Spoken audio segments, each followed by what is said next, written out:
Hello there, and welcome to Hobbies of All, Master of None. Today we'll be building a custom mechanical keyboard, after the Logitech G213 that I've had for 5 years suffered one too many T-spills and started to develop sticky keys, which is very annoying especially on the spacebar when you're typing. As I'm no expert and know next to nothing about building and choosing what I want from mechanical keyboards, I turned to my brother, who has watched 10,000 videos on YouTube, as well having built about 10 himself as well. I went for the Monsgeek M1, a 75% aluminium keyboard kit. The thing I like about this one is there are 4 buttons on the side, where a lot of the others only have 3. It came with the keyboard, which is very heavy, as it is machined aluminium for the top and the bottom housing, with brass inserts on the side. And inside it are polycarbonate plate, custom material plate foam, switch pad, the PCB with rotary encoder already soldered on, and the case foam. It also came separately as accessories with the echo screen stabilizers, extra screws and bits. I did debate on whether I wanted to go larger and build it a full-size keyboard, but I couldn't find one that I like the layout of and it's not just a boring plain keyboard.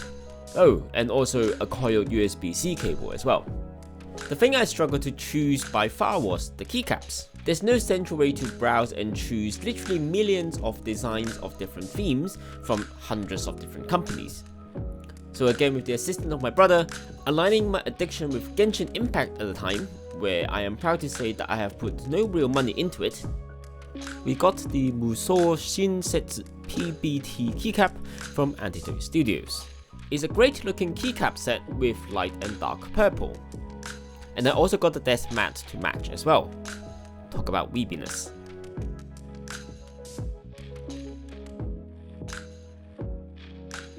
With the switches, I went with the Echo Pom Pink, a linear switch with an actuation force of 45 grams and an operation point of 2mm, which is fairly standard Cherry MX Red clone.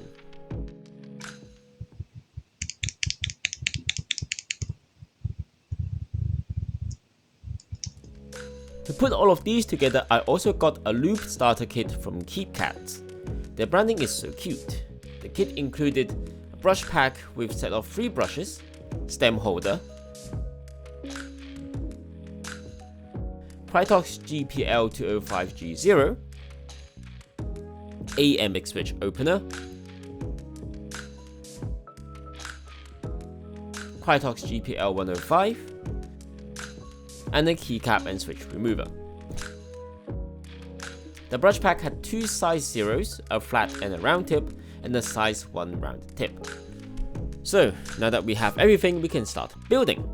The first thing we need to do is to lubricate the switches. This is to give a smoother touch as well as a better sound. I am following a tutorial here from Teha Types, so if you want to try it yourself, then you can also have a look at that tutorial.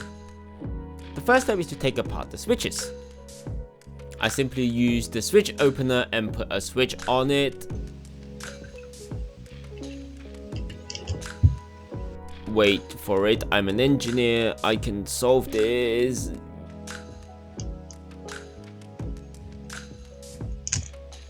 Yay! Whew, there we go. I make sure to put the 4 parts separately into different boxes / containers. The top and bottom housing, the spring and the stem. Having them in different containers will help later on. The second one went slightly smoother, and by the third and fourth, I've already got a rhythm going. So zoom. Oh, we're already zooming? Let's zoom a bit faster, shall we?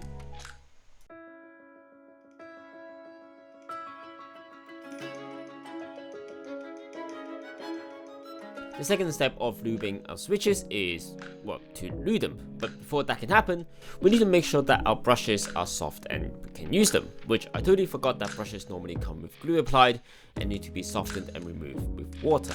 As mentioned before, I am using Krytox GPL205G0, and I started off with the bottom housing, lubing both slider rails and the bump on the leaf spring. It doesn't take long to lube a single one, about 15-20 seconds, but adding up all 90 switches I have, plus being slowed down by the anime put on the background, that's about an hour's worth of work.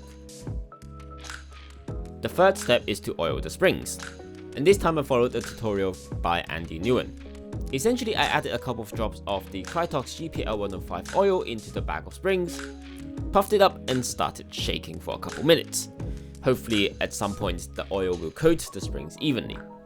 I then started putting the springs back onto the bottom housing, ready for the stems and assembly. So when I was putting the springs back onto the bottom housing, I felt some of the springs didn't get coated well enough, so I put all of the springs back into the bag, added a few more drops of oil, and then did it for a second time. The fourth step is to lubricate the stem. I pick a stem up and put it in the stem holder so I don't get oily fingers. Then again, like the bottom housing, I brush on the lube, ensuring that all sides have lube on, as well as the hole at the bottom and the tip.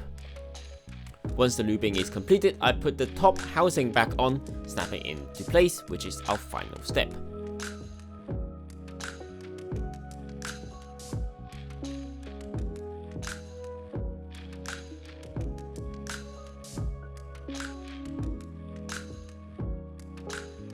I do have to be slightly careful with the way I'm putting it back on, as other switches will still have stems and springs on and I can easily tip over the entire train.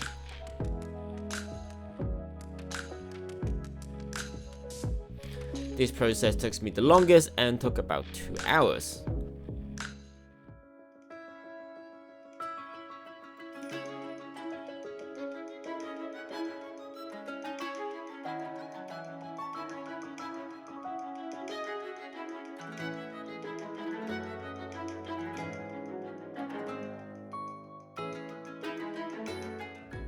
Now that we spent 3.5 hours doing the switches, we can move on to the next part of the build, the stabilizers. This is where a lot of enthusiasts complain about the larger keys, especially their spacebars, rattling or having an uneven sound or feel. The stabilizers I'm using are just the stock screw-down stabilizers that came with the keyboard. They're not really the best, and Hipio even say they're the worst thing about the keyboard. But at this stage, I just don't really care enough to get an extra set of stabilizers. As I know nothing about these mechanical keyboards and stabilizers, and don't really plan to, I went with what was suggested to me, the Holee Mod, which will reduce rattling and improve the sound. Hopefully. Again, following another tutorial, this time by Hamaji Neo. As far as I can tell, we are adding a layer of plaster to cushion the impact, and the squish outside should stop the two pieces from rattling once it is at the bottom. I measured out the inner width of the stabilizers using calipers, then drew and cut it out on top of my caliper box, because I couldn't find my cutting mat and I didn't want to cut into my silicone mat. Midway through, I also randomly took apart my keyboard, probably to ask my brother some questions, or just to look through it, who knows at this point. I've also been told that rattling is mostly going to be solved by lube, so lots of it goes onto the bend of the rails where they meet the stabilizers, as well as the stabilizer housing. Once the stabilizer rails have been lubed, they can be assembled together with the stabilizer housing. All in all, the stabilizers took me about an hour to do. Once the stabilizers have been lubed and assembled, it is time to put them on the board, and we start with these things, whatever they're called.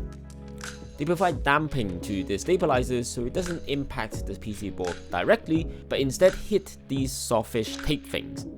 My brother and I were initially really confused about how to put them on the board, because they don't normally look like this.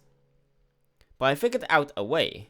So to actually apply them, I had to cut them in the middle, then stake them on the PCB board, and then carefully trimming off any overlap. It didn't take overly long, but it could have been so much easier if they were the right thing to start off with. And now to put the keyboard together. It was getting late and I didn't realize that I had to put the stabilizers, the switch pads, the plate foam and the polycarbonate plate in the correct order, otherwise I couldn't put them back together. So I left it for the night and came back the next morning to disassemble it and then redo it again. And luckily I didn't need to do it for a third time. After it is the tape mod, where I'm just applying a big piece of scotch tape essentially to the back foam. Some other people use the blue scotch tape, but I've got given this big piece, so I'm just going to use it. Now we can put the aluminium case back together.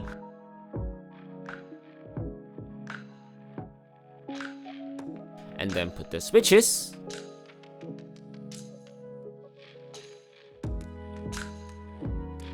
then the keycaps.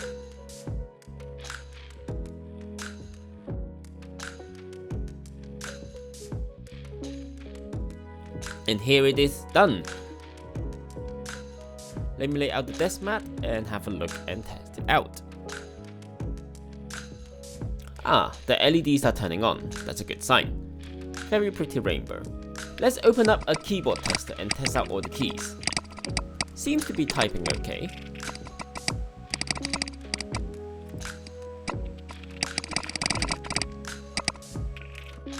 Ah, the L key doesn't seem to be working. Let's take it out and have a look. Nope, I don't want both of you, just the keycap or the switch. Let's plug it in and see if it was a seating issue with the switch. Nope, still nothing. Out come the switch again and have a look.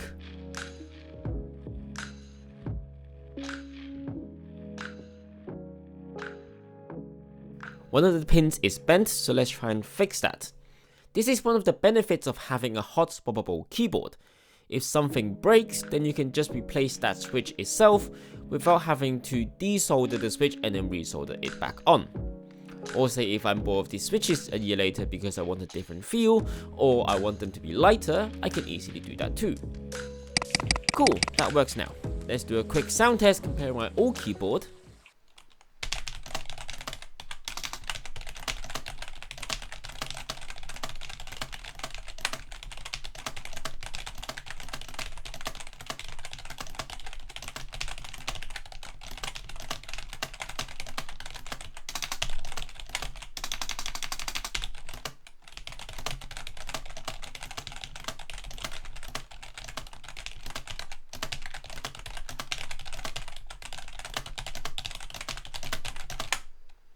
And this one.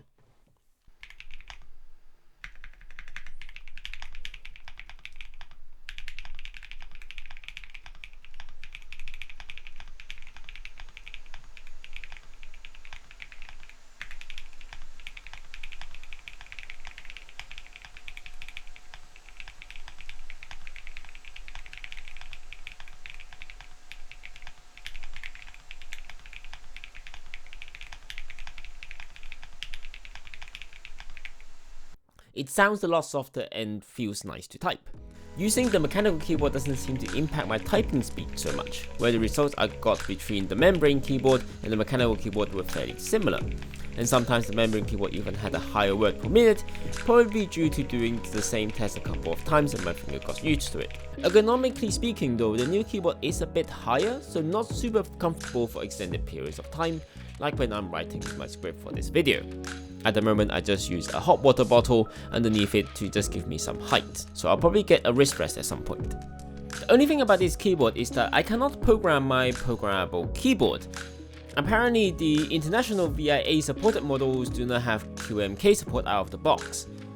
But I'm also struggling for having to detect as a VIA input device either, so not sure how to fix that. Anyhow, let me know what you think. Did I take the right choices? Did I do the mods right? What did I do wrong? How it sounds, etc.